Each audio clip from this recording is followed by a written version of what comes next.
Good morning, everybody, and welcome to VG Myths, the online internet video game TV show where we push willful ignorance to the absolute limit. In the last episode, we discovered that it's 100% possible to beat Splatoon without firing the main weapon, the hero shot. And so, the natural follow-up question, as suggested by literally all of humanity, can you beat Splatoon 2 without firing the hero weapons? The rule is clear-cut. Absolutely everything is allowed except for firing the hero shot, hero roll, Hero Charger, Hero Dualies, Hero Brella, Hero Splatling, Hero Blaster, Hero Slosher, and Hero Brush. Just as in Splatoon 1, sub-weapons, special weapons, and turrets are fully allowed. Additionally, weapon types outside of the hero category are also fully allowed, those two being the Splattershot Jr. during the tutorial and the you-know-what. I did try to beat the tutorial without the Splattershot Jr. anyway, but alas, my magical nose powers are limited only to the Wii U gamepad. Once we get into story mode proper,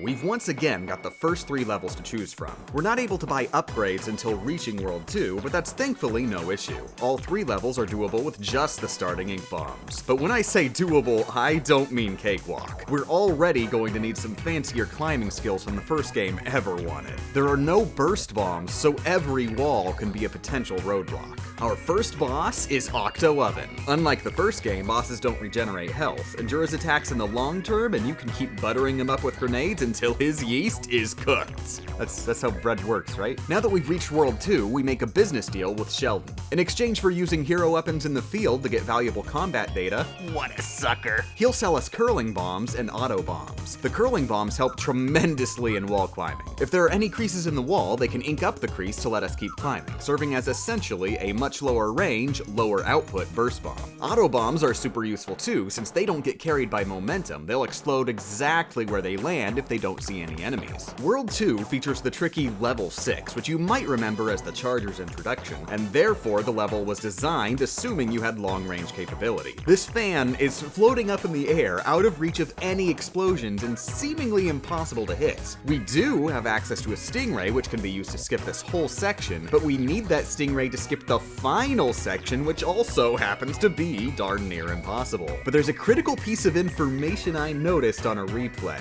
While sub-weapons normally explode on a timer, they'll instead explode on contact with missiles. And by ludicrous divine happenstance, there's a row of missiles traveling right next to the fan, letting us make our way up and bank the Zapfish with the Stingray cheese. This one isn't hard, but I almost never nail the stylish finish here. Just because I can't pull the trigger doesn't mean I can't look awesome with these babies. Our next roadblock comes in World 3, Level 13, featuring rotating targets that move platforms when damaged. At first it looks like some of these should be impossible, but we can still trigger them with some well-aimed ink bombs. Just look at that, it's beautiful! I probably could have avoided a lot of heartache if I'd bought auto bombs before coming here, but I, for one, think it takes more skill to barely fumble through like an idiot than to engage in boring strategy and common sense. We make our way through every level of World 3 except for Level 14, Parking Garage. Parking Garage throws this situation at us. The first switch triggers the wall it's on to move and form a bridge. The second switch will trigger its wall to come down and let us climb up. The first switch is easy enough, but the second switch seems unreachable. Curling bombs can hit just below the switch, but not quite all the way. Bombs that explode on top of the wall can ink the wall itself, but don't seem to ink the switch.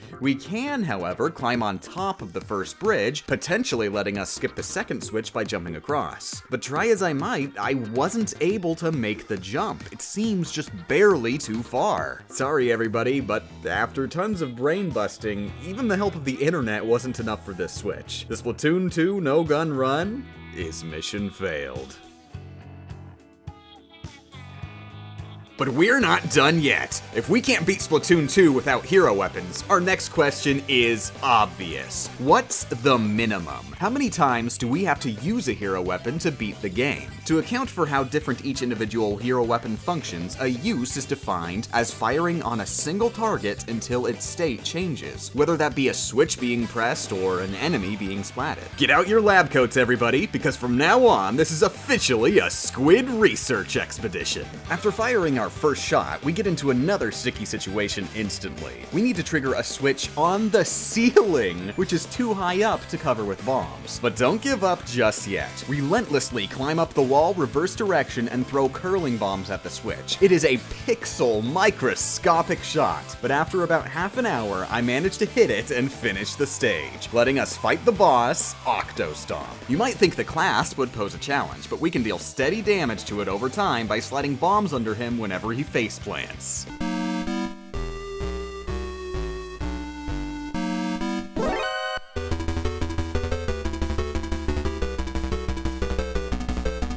World 4 has 2 points of interest. Level 20, Propeller Land, has an end segment with a neat solution. Normally, you need to hit both fans here to lower the zapfish and raise yourself at the same time, but we're not quite mobile enough for that. Instead, there's a way more fun option. Use the platform you're on as a trampoline and fling yourself. Then there's the ultimate run killer, Experimentorium. Abandon hope, all ye who enter. Experimentorium has 3 paths to choose from, but we need to go down all 3 to finish the stage. The path on the right is super easy, but the other 2 are pain. In the leftmost path, we have to navigate on tight walkways and hit several floating switches. Throwing out curling bombs will get some ink on them, but these switches need to be about 2/3 inked until they trigger. We'd be lucky to even get halfway there. Sorry to say it, but unless we can figure out another method, the leftmost path adds on shot number 2, shot number 3, and shot number 4. This friggin' level just quadrupled our total. The middle path is equally mean. There's 5 grapple hooks floating in the air, and we need to reach the farthest one. With maximum ink capacity, we can only throw out 2 bombs, so mathematically that's a minimum of 3 shots, right? Sorry, but I skipped that day in math class. With 2 super well-aimed shots, you can skip the first 2, plus the penultimate hook, allowing you to clear all 5 with only 2 bombs. Boss number 4 is Octo Shower, and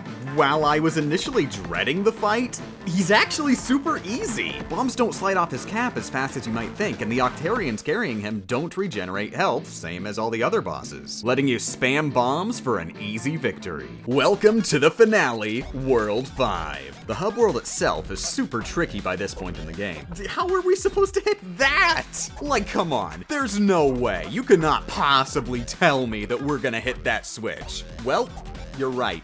It's impossible. But if you think impossible is gonna stop us, you have never seen this show before. See, you're able to super jump to any revealed stage.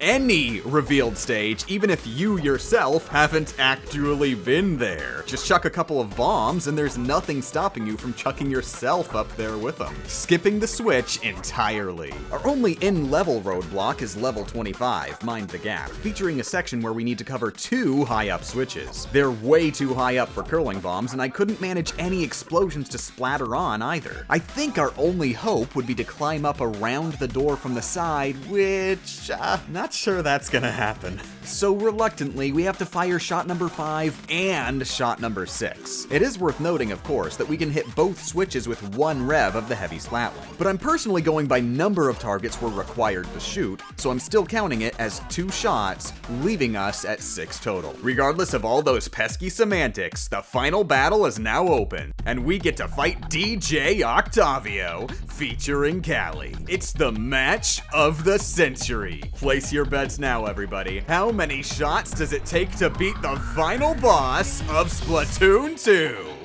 None, he's actually the easiest boss in the game. Once we slam the Rainmaker on Octavio's ugly mug and win the match, our squid research expedition is complete. You heard it here first, folks. It's possible to beat Splatoon 2 firing the hero weapons exactly 6 times. That doesn't count. Does that count? 6 with an asterisk. Does that... Yeah, that'll work. Okay, our final count for the Splatoon 2 No More Heroes run is 6 with an asterisk. Remember, of course, that I'm an idiot, and we might be able to shave off some or all of these shots with some nightmare tricks. If any of you want to try shaving that number down, let me know if you have any ideas, or if you even shave off one yourself. Plus, let me know how much this video sucks, how I can improve, and your own VG Myths ideas in the comments below. Special thanks to all Patreon Patreon backers, including Lord Arenci, Eric Flynn, Leslam, Super Scrub ZO, RB Drox, Zalino, Mr. Harry Wonka, Mrs. Seckman, Andrew Seibert, Kay Gordon, Matt Smith, Alexander Botkin, Chris Nate, Mason 2K, Anu, JD, and Robert B. Brashier. Also, Ross Clark, like, legit, you patroned, like, right before I was about to do the final edit on the video. You are so lucky. Ika Yoroshiku for watching. Don't be a louse. Get out of my house.